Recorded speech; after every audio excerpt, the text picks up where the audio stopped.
जिस तरह लोकसभा चुनावों के पहले दिल्ली के स्कूल्स को बॉम्ब से उड़ाने की धमकी एक के बाद एक करके 400 धमकी भरे मेल्स आए, पुलिस की लंबी जांच के बाद एक स्टूडेंट को पकड़ा गया, तो सामने आतंकी समर्थक, एक एनजीओ और एक सियासी पार्टी का नाम आया। अब सैफ अली खान पर जानलेवा हमला करने वाले अवैध बांग्लादेशी के पकड़े जाने के बाद से सवाल उठ रहे हैं, क्या इस घटना के पीछे भी कोई राजनीतिक साजिश है? क्योंकि कहा जा रहा है कि महज चोरी करने के मकसद से सैफ अली खान के घर में शख्स घुसा था, लेकिन उसने एक भी कीमती सामान को हाथ तक नहीं लगाया। उसके निशाने पर सिर्फ और सिर्फ सैफ अली खान ही थे। करीना कपूर ने भी बताया कि हमलावर बेहद गुस्से में था और बेरहमी के साथ सैफ पर हमला कर रहा था। ऐसे में सवाल ये कि हमलावर किसी बड़ी साजिश का हिस्सा तो नहीं था। वजह ये कि यह घटना तब हुई जब दिल्ली में विधानसभा के चुनाव होने हैं और इस चुनाव में अवैध बांग्लादेशियों और रोहिंग्याओं का मुद्दा बेहद गर्म है। दूसरा कारण कि सैफ अली खान पर हमला होते ही अरविंद केजरीवाल से लेकर अखिलेश यादव तक सब ने पूरे मामले को सांप्रदायिक रंग देने की कोशिश शुरू कर दी। मौलाना और मौलवियों की पूरी फौज जुट गई। पाकिस्तान के एक मंत्री का भी बयान आ गया। किसी ने कवि कुमार विश्वास की गिरफ्तारी की मांग कर डाली, जिनका सैफ अली खान के साथ हाल ही में उनके बेटे के नाम को लेकर विवाद हुआ, तो किसी ने देवेंद्र फडणवीस से लेकर अमित शाह तक का इस्तीफा मांग लिया। मतलब कि इंडी गठबंधन का पूरा इकोसिस्टम एक्शन में आ गया और पूरे मामले को सांप्रदायिक चश्मे से देखा जाने लगा। लेकिन जैसे ही मुंबई पुलिस ने हमलावर को गिरफ्तार किया और बताया कि हमलावर अवैध तरीके से भारत में घुस आया, बांग्लादेशी शरीफुल इस्लाम शहजाद है, वैसे ही सब के सब खामोश हो गए। भारतीय जनता पार्टी की दिल्ली प्रदेश के अध्यक्ष वीरेंद्र सचदेवा ने बॉलीवुड अभिनेता सैफ अली खान पर हुए हमले के आरोप में बांग्लादेशी नागरिक की गिरफ्तारी के बाद आम आदमी पार्टी के राष्ट्रीय संयोजक अरविंद केजरीवाल की चुप्पी पर सवाल उठाया।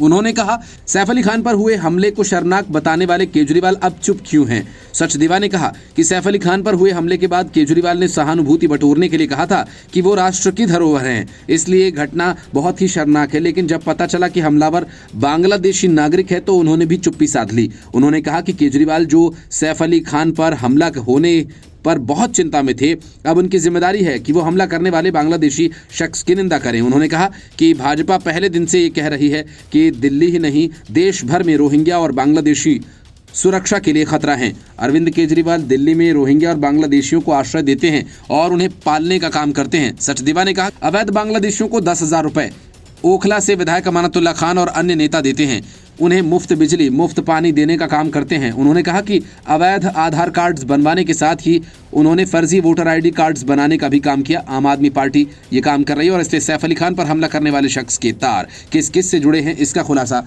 केजरीवाल करें। दिल्ली विधानसभा चुनाव के अवैध बांग्लादेशियों और रोहिंग्याओं को लेकर सियासत काफी गर्मा चुकी है। दिल्ली का माहौल बिगाड़कर वोट की फसल काटने वालों पर बीजेपी ने एक बार फिर तगड़ा हमला कर दिया। बीजेपी ने कांग्रेस के साथ ही दिल्ली में सत्तारूढ़ आम आदमी पार्टी सरकार को अपने रडार पर लिया और कहा कि दिल्ली में दंगे भड़काकर देश को किसने बदनाम किया? अगर आज ताहिर हुसैन जेल में है तो क्या आम आदमी पार्टी उससे भाग सकती है? अनुराग ठाकुर ने कहा कि ये वही आम आदमी पार्टी और कांग्रेस पार्टी है जो बाटला हाउस की घटना पर सवाल उठाती है।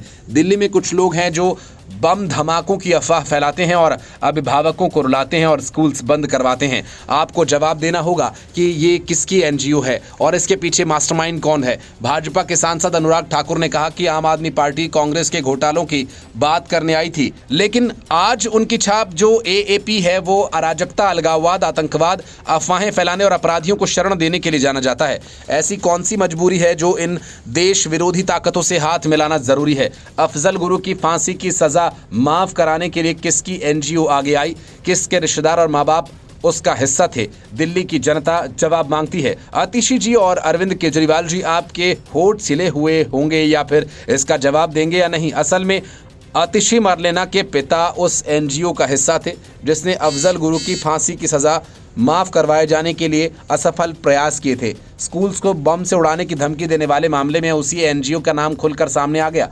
अनुराग ठाकुर ने कहा कि किसी भी देश के लिए राष्ट्रीय सुरक्षा एक बहुत बड़ा विषय है। उन्होंने कहा कि जहां तक भाजपा की बात है, हमने आतंकवाद के खिलाफ जीरो टॉलरेंस की बात कही थी और मोदी सरकार का 11 वर्षों का रिकॉर्ड ये कहता भी है। नक्सलवाद को जड़ से खत्म करने का काम भी हम कर रहे हैं। हमारे लिए सदैव राष्ट्र प्रथम है। लेकिन कुछ राजनीतिक दल ऐसे हैं जो इस देश विरोधी ताकतों से हाथ मिला रहे हैं, राजनीतिक लाभ के लिए उनसे चंदा लेते हैं, मौन साध लेते हैं। ये डबल डेटिंग करने वाले राहुल गांधी, अरविंद केजरीवाल बाहर से कुछ और अंदर से कुछ और नजर आते हैं। सर्जिकल स्ट्राइक स्ट्राइक हो, एयर स्ट्राइक हो, अफजल गुरु की फांसी का मुद्दा हो, इन सभी विषयों पर कांग्रेस और आम आदमी पार्टी इकट्ठा नजर आए। भाजपा नेता शहजाद पूनावाला ने आम आदमी पार्टी पर कई गंभीर आरोप लगाए। पूनावाला ने आरोप यह लगाया कि आम आदमी पार्टी ने कभी दावा किया था कि वो सख्त कानून पारित करने के लिए अपराधियों को विधानसभा में नहीं आने देगी। उसने सबसे अधिक संख्या में आपराधिक रिकॉर्ड वाले दिल्ली के उम्मीदवार चुनावी मैदान में उतारे हैं। दिल्ली में आम आदमी पार्टी के 60% उम्मीदवारों का क्रिमिनल रिकॉर्ड है। इसके बाद कांग्रेस का नंबर आता है। उन्होंने कहा कि आम आदमी पार्टी के एक और यू टर्न को दर्शाता है। ये भाजपा प्रवक्ता ने कहा कि आम आदमी पार्टी कहती थी कि उन्हें विधानसभा में अपराधी नहीं चाहिए क्योंकि अपराधी महत्वपूर्ण और सख्त कानून पारित नहीं कर पाएंगे। लेकिन जब उम्मीदवारों की लिस्ट जारी हुई तो पाया गया कि सबसे ज्यादा लगभग 60% आपराधिक रिकॉर्ड वाले आम आदमी पार्टी के उम्मीदवार हैं और उसके बाद कांग्रेस का नंबर है। Bureau report, news of India.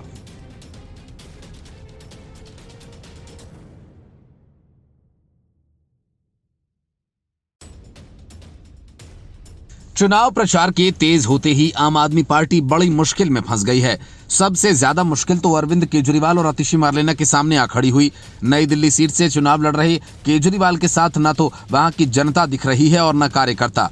जो कार्यकर्ता हैं भी, उनमें से कई हाल ही में संदीप दीक्षित से हाथ मिलाते और उन्हें बधाई देते हुए दिखाई दिए थे। यही वजह है कि केजरीवाल अपने चुनावी क्षेत्र में अब तक एक छोटी चुनावी सभा तक नहीं कर पाए। रमेश बिधूड़ी के खिलाफ कड़े मुकाबले में फंसी आतिशी मार्लेना का साथ सैकड़ों कार्यकर्ताओं ने बीच चुनाव में छोड़ दिया। कालकाजी सीट पर कल तक आतिशी मार्लेना का चुनाव प्रचार कर रहे सैकड़ों कार्यकर्ताओं ने एक साथ बीजेपी की सदस्यता ग्रहण कर ली। इस घटना के बाद से आतिशी मार्लेना का पूरा चुनाव प्रचार ही ठप हो गया। बीजेपी के प्रदेश अध्यक्ष वीरेंद्र सचदेवा की मौजूदगी में मॉडल टाउन विधानसभा के कमला नगर वार्ड से 2 बार चुनाव लड़ चुके कपिल नागर भाजपा में शामिल हो गए। उनके साथ आम आदमी पार्टी के 100 से अधिक कार्यकर्ता भी भाजपा में शामिल हुए। यही नहीं, कालकाजी सीट से भाजपा उम्मीदवार रमेश बिधूड़ी की मौजूदगी में भी आम आदमी पार्टी के सैकड़ों कार्यकर्ता भाजपा में शामिल हुए। भाजपा के राष्ट्रीय महामंत्री अरुण सिंह और प्रदेश अध्यक्ष वीरेंद्र सचदेवा ने आम आदमी पार्टी के यूथ विंग प्रदेश उपाध्यक्ष कपिल नागर को भाजपा की सदस्यता ग्रहण कराई। अरुण सिंह ने कहा कि दिल्ली का राजनीतिक माहौल पूरी तरह से बदल चुका है। हर वर्ग, जाति और खासतौर पर युवा तथा महिलाएं भाजपा से जुड़कर दिल्ली के नवनिर्माण की कल्पना कर रहे हैं। कपिल नागर ने कहा कि भाजपा की नीतियों से प्रभावित होकर दिल्ली के विकास के लिए भाजपा में वे शामिल हुए हैं। आम आदमी पार्टी के कई कार्यकर्ताओं के भाजपा में शामिल होने के मौके पर बोलते हुए रमेश बिधूड़ी ने कहा कि मैं आप सभी को पीएम मोदी जी के परिवार का हिस्सा बनने के लिए धन्यवाद देना चाहता हूं। हमारे लिए इससे बड़ा सौभाग्य कुछ नहीं है। मोदी जी एक ही बात कहते हैं, सबका साथ, सबका विकास, सबका विश्वास, सबका प्रयास। आप सभी को प्रयास करना होगा। साल 2047 में भारत एक विकसित राष्ट्र के रूप में पहचाना जाएगा। रमेश बिधूड़ी ने इस मौके पर मुख्यमंत्री आतिशी पर भी निशाना साधा। उन्होंने कहा कि लोग बहुत मुश्किल हालात का सामना कर रहे हैं। गलियां और सड़कें खस्ता हाल हैं, सीवरेज सिस्टम खराब है। आप अपने जूतों में कीचड़ लगे बिना घर में प्रवेश नहीं कर सकते। पानी दूषित है। बिधूड़ी कालकाजी सीट से सीएम आतिशी के खिलाफ चुनाव लड़ रहे हैं। इस चुनाव में दिल्ली में सत्तारूढ़ आम आदमी पार्टी भाजपा के और कांग्रेस के बीच त्रिकोणीय मुकाबला होने की संभावना है। Bureau report, news of India. अब तक अरविंद केजरीवाल और उनकी पूरी पार्टी प्रवेश वर्मा पर जूते से लेकर चश्मा बांटने का फर्जी आरोप लगाती रही। प्रवेश वर्मा के खिलाफ लगाए गए आरोपों में जरा सी भी सच्चाई नहीं मिली और चुनाव आयोग ने उन्हें क्लीन चिट दे दी। लेकिन जब खुद केजरीवाल की कुर्सी फंस गई तो वे वोटर्स को मुफ्त में कुर्सियां बांटते पकड़े गए। प्रवेश वर्मा वीडियो समेत चुनाव आयोग पहुंच गए और केजरीवाल के खिलाफ एफआईआर दर्ज करने की मांग कर डाली। असल में नई दिल्ली विधानसभा क्षेत्र में मतदाताओं को लुभाने के लिए आम आदमी पार्टी के संदीप सिंह कुर्सी बंटवाते हुए पकड़े गए, जिसका वीडियो चुनाव आयोग तक पहुंच चुका है। और प्रवेश वर्मा ने आम आदमी पार्टी संयोजक अरविंद केजरीवाल के खिलाफ एफआईआर दर्ज कराने की मांग कर डाली। असल में नई दिल्ली विधानसभा क्षेत्र में मतदाताओं को लुभाने के लिए आम आदमी पार्टी के संदीप सिंह कुर्सी बंटवाते हुए पकड़े गए। प्रवेश वर्मा ने अरविंद केजरीवाल और आम आदमी पार्टी के कार्यकर्ताओं पर नई दिल्ली सीट पर आदर्श आचार संहिता के उल्लंघन का आरोप लगाया। अपनी लिखित शिकायत में प्रवेश वर्मा ने कहा कि सर, आपका ध्यान नई दिल्ली विधानसभा क्षेत्र के उम्मीदवार अरविंद केजरीवाल के गलत कामों की ओर खींचना चाहता हूं। उन्होंने मतदाताओं को प्रभावित करने के लिए साजिश रची और गंदी चाल चली। 19 जनवरी 2025 को ईस्ट किदवई नगर नई दिल्ली में इस निर्वाचन क्षेत्र में अरविंद केजरीवाल ने अपनी पार्टी कार्यकर्ताओं को अवैध रूप से RWA को कुर्सियां वितरित करने के लिए भेजा ताकि मतदाताओं को प्रभावित किया जा सके। ईस्ट किदवई नगर के टाइप 2 क्वार्टर्स में केजरीवाल ने अपने पार्टी कार्यकर्ताओं को भेजा। संहिता और आदर्श चुनाव आचार संहिता का उल्लंघन है। शिकायत में कहा गया कि केजरीवाल सरेआम वोटर्स को रिश्वत देकर नियमों का उल्लंघन कर रहे हैं। आम आदमी पार्टी के वर्कर ट्रॉली में भरकर भारी मात्रा में कुर्सियां लाए थे, जिन्हें केजरीवाल ने बांटने के लिए भेजा था और इस संबंध में वीडियो का भी जिक्र किया गया है। शिकायत में कहा गया कि ये आग्रह किया जाता है कि संबंधित पुलिस स्टेशन या किसी जांच एजेंसी को अरविंद केजरीवाल और आम आदमी पार्टी कार्यकर्ताओं के खिलाफ प्रिवेंशन ऑफ करप्शन एक्ट और मॉडल कोड ऑफ कंडक्ट के तहत FIR दर्ज करने का आदेश दिया जाए। इससे पहले नई दिल्ली विधानसभा क्षेत्र के निर्वाचन अधिकारी ने पुलिस को प्रवेश वर्मा पर लगे आचार संहिता के उल्लंघन के आरोपों की जांच करने का निर्देश दिया था। वर्मा पर आरोप था कि उन्होंने आचार संहिता का उल्लंघन करते हुए वाल्मीकि मंदिर में मतदाताओं को जूते बांटे। हालांकि वर्मा ने दावा किया था कि उन्होंने मंदिर में सफाई कर्मचारियों के पैरों में जूते पहनाकर उनका सम्मान किया और जूते वितरित नहीं किए गए।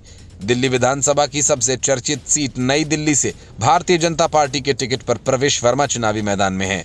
वे दिवंगत भाजपा नेता और दिल्ली के पूर्व मुख्यमंत्री साहिब सिंह वर्मा के बेटे हैं। अरविंद केजरीवाल भी नई दिल्ली विधानसभा सीट से चुनाव लड़ रहे हैं और इस सीट पर कांग्रेस के उम्मीदवार संदीप दीक्षित हैं।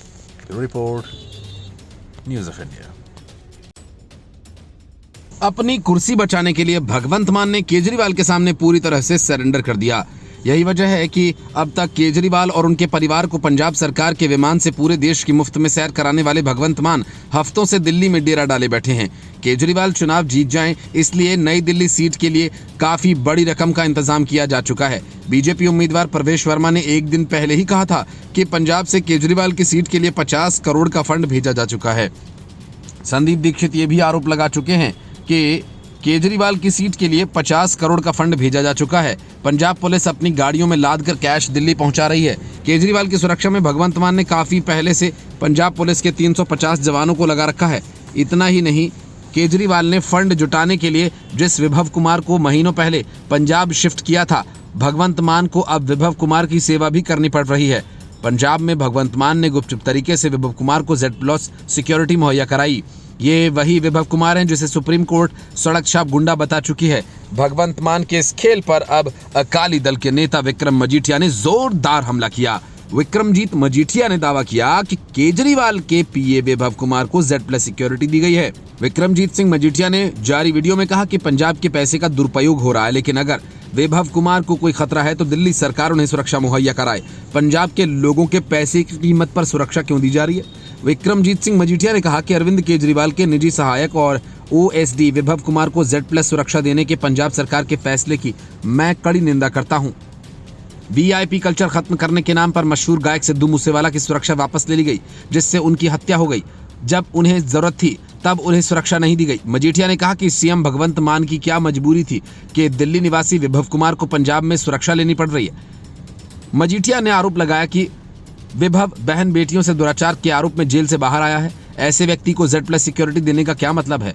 विभव कुमार पर CM हाउस में राज्यसभा सांसद स्वाति मालीवाल के साथ मारपीट करने का आरोप है और इस मामले में वे महीनों जेल भी काट चुके हैं और फिलहाल जमानत पर बाहर हैं। मजीठिया ने आगे कहा कि Z+ सिक्योरिटी का मतलब है 60-70 पुलिस कर्मचारी तैनात किए गए थे, जो कि 24 घंटे तैनात रहते हैं।